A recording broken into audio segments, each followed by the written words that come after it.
Bismillahirrahmanirrahim. Assalamualaikum warahmatullahi wabarakatuh. Anak-anakku semuanya, khususnya kelas 10, baik IPA maupun IPS SMA Tanjung Priok Jakarta.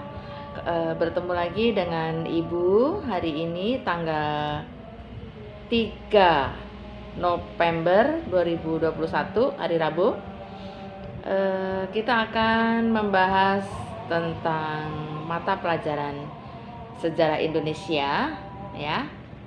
Lanjutan materi pembahasan Sejarah Indonesia bab 2, yaitu manusia purba dan asal usul nenek moyang bangsa Indonesia. Lanjutan pertemuan kemarin ya anak-anak. Baik, sebelum pembelajaran kita mulai, marilah kita bersama-sama berdoa sesuai agama dan kepercayaan masing-masing. Baik, berdoa mulai.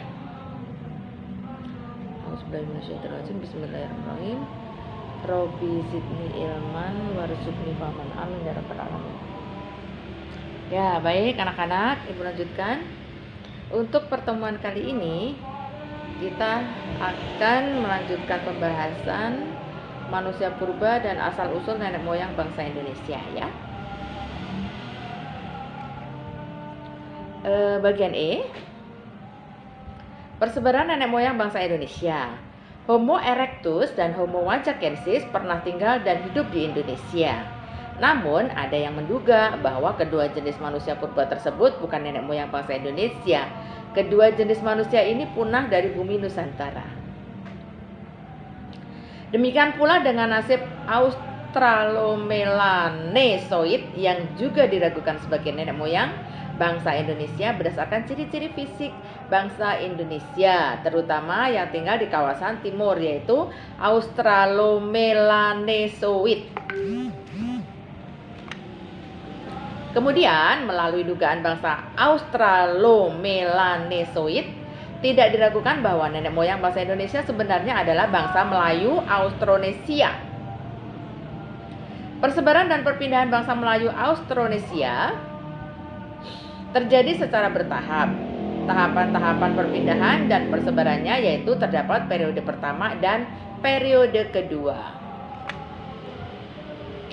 Periode pertama yaitu periode ini berlangsung sekitar 1500 sebelum Masehi. Periode pertama sering disebut sebagai perpindahan bangsa Proto-Melayu atau Melayu Tua. Proto-Melayu ini diduga berasal dari Yunan, Cina Selatan yang pindah ke Indonesia melalui dua jalur, yaitu A. Jalur selatan. Ada juga beberapa ahli yang menyebutkan jalur barat melalui Thailand, Selatan Malaka masuk ke Indonesia. B. Jalur timur melalui Vietnam, Taiwan, Filipina masuk ke Indonesia dari arah utara. Periode kedua. Periode kedua ini berlangsung sekitar tahun 500 sebelum Masehi. Bangsa Austronesia gelombang kedua sering disebut juga Deutero Melayu, bangsa Melayu muda. Deutero Melayu diduga berasal dari Dongson. Dugaan tersebut berdasarkan atas persamaan teknologi barang-barang yang mereka hasilkan, baik logam maupun gerabah. F yaitu Proto Melayu, Deutero Melayu, dan Melanesoid. 1. Bangsa Proto-Melayu. Bangsa Melayu tua ini memiliki hasil kebudayaan yang lebih tinggi dari Homo sapiens. Hasil kebudayaan bangsa Proto-Melayu disebut kebudayaan Neolitikum. Benda-benda masih terbuat dari batu yang telah dihaluskan dan tidak kasar seperti kapak persegi dan kapak lonjong. Kebudayaan kapak persegi dibawa Proto-Melayu melalui jalur barat, sedangkan kapak lonjong dibawa melalui jalur timur. Baik, adapun ciri-ciri bangsa Proto-Melayu diantaranya: 1. Rambut lurus. 2. Kulit sawo matang. 3. Badan tinggi ramping. 4. Bentuk mulut dan hidung sedang. Hingga saat ini, keturunan bangsa Proto-Melayu dapat kita lihat di Indonesia. Di antaranya adalah A. Suku bangsa Dayak. B. Suku bangsa Toraja. C. Suku bangsa Batak. Di sini ada yang Batak ya. Banyak tentunya. 2. Bangsa Deutero Melayu. Bangsa Deutero Melayu memasuki wilayah Nusantara sejak 500 sebelum Masehi. Bangsa ini memasuki wilayah Indonesia melalui jalur barat, yaitu melalui Semenanjung Melayu, terus ke Sumatera, kemudian tersebar ke wilayah Nusantara. Bangsa Deutero Melayu datang dengan membawa kebudayaan logam yang berasal dari Vietnam Utara, sehingga disebut bangsa Dongson.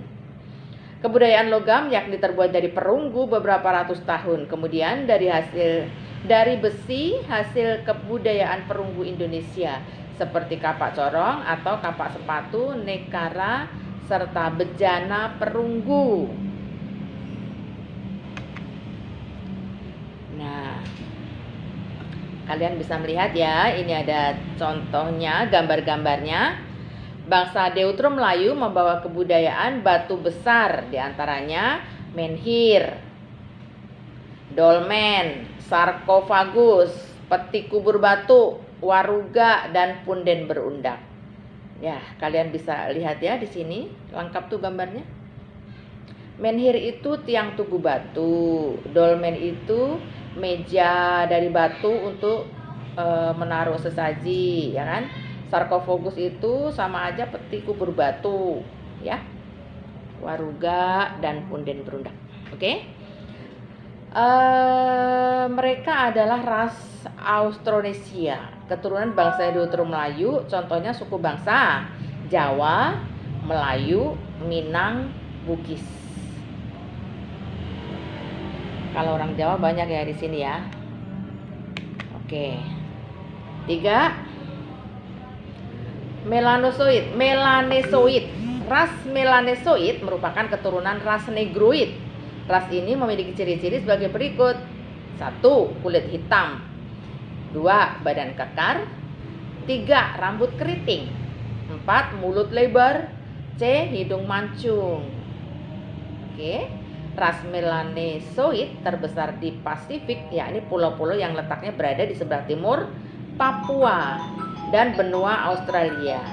Di kepulauan Indonesia, mereka sebagian besar menetap di Papua. Bangsa Proto-Melanesoid makin lama makin terdesak oleh bangsa Melayu. Bangsa Proto-Melanesoid yang belum mencapai Papua akhirnya membaur dengan bangsa Melayu. Percampuran antara bangsa Melayu dengan Melanesoid menghasilkan keturunan baru, yakni Melanesoid Melayu. Keturunan tersebut saat ini merupakan penduduk yang mendiami Nusa Tenggara Timur dan Maluku. Ya anak-anak. Bangsa Melanesoid telah mengenal api, meramu, berburu binatang, dan teknologi pertanian. Namun mereka belum bisa menjaga kesuburan tanah, sehingga mereka berpindah tempat untuk penjagaan lahan dan keturunannya. G. Kehidupan nenek moyang bangsa Indonesia. Corak kehidupan nenek moyang Indonesia telah membawa perkembangan di berbagai bidang, diantaranya yaitu 1. Bidang kebudayaan. Kebudayaan merupakan salah satu cara manusia untuk mempertahankan dan memperbaiki cara hidup. Pada masa itu, nenek moyang bangsa Indonesia telah mampu berpikir tentang mempelajari pengalaman yang dimilikinya untuk diwariskan dari generasi ke generasi. Salah satunya adalah kebudayaan. Berikut ini kebudayaan nenek moyang bangsa Indonesia. Di antaranya adalah, perhatikan gambar berikut ya. A. Ada kapak persegi dan kapak lonjong. Ya anak-anak, kelihatan kan ya gambarnya. B. Kebudayaan perunggu dan kebudayaan megalitikum. Silakan diperhatikan. 2. Bidang ekonomi. Pada zaman nenek moyang bangsa Indonesia zaman dulu sudah mampu mengadakan persediaan makanan dengan bercocok tanam secara intensif dan telah mampu memelihara binatang ternak untuk mendukung kelangsungan hidupnya. Nenek moyang bangsa Indonesia juga sudah mengenal berbagai umbi-umbian.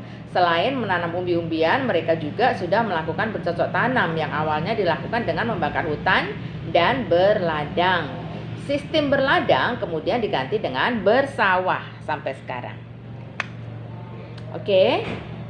Bidang kepercayaan. 3 bidang kepercayaan yaitu kepercayaan nenek moyang bangsa Indonesia yaitu animisme dan dinamisme.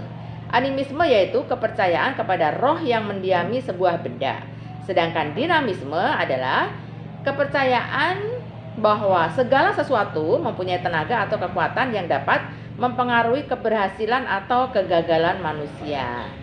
Dalam mempertahankan hidup, nenek moyang bangsa Indonesia sebagai masyarakat religius dapat dilihat dari peninggalan-peninggalan bangunan megalitikum yang ditemukan seperti punden berundak dan menhir. Keempat adalah masyarakat seni. Selain masyarakat agraris dan religius, nenek moyang bangsa Indonesia juga dikenal sebagai masyarakat seni. Hal ini dibuktikan dengan kepandaiannya dalam membuat boneka wayang, gamelan, seni batik, dan lainnya. Adapun kepandaian nenek moyang bangsa Indonesia lainnya diantaranya adalah 1. Pandai berlayar, 2. Pandai bersawah, 3. Mengenal astronomi, 4. Mengatur masyarakat, 5. Mengenal macapat, 6. Pandai membuat barang dari logam, 7. Pandai berdagang. Demikianlah anak-anak yang dapat Ibu sampaikan hari ini. Semoga bermanfaat. Jika ada yang ingin bertanya, silahkan menelpon atau chat ke 08 38 7515 3673. Semoga bermanfaat dan semoga kalian sehat semuanya. Terima kasih. Sejarah Indonesia sampai di sini. Billahi taufik wal hidayah. Wassalamualaikum warahmatullahi wabarakatuh.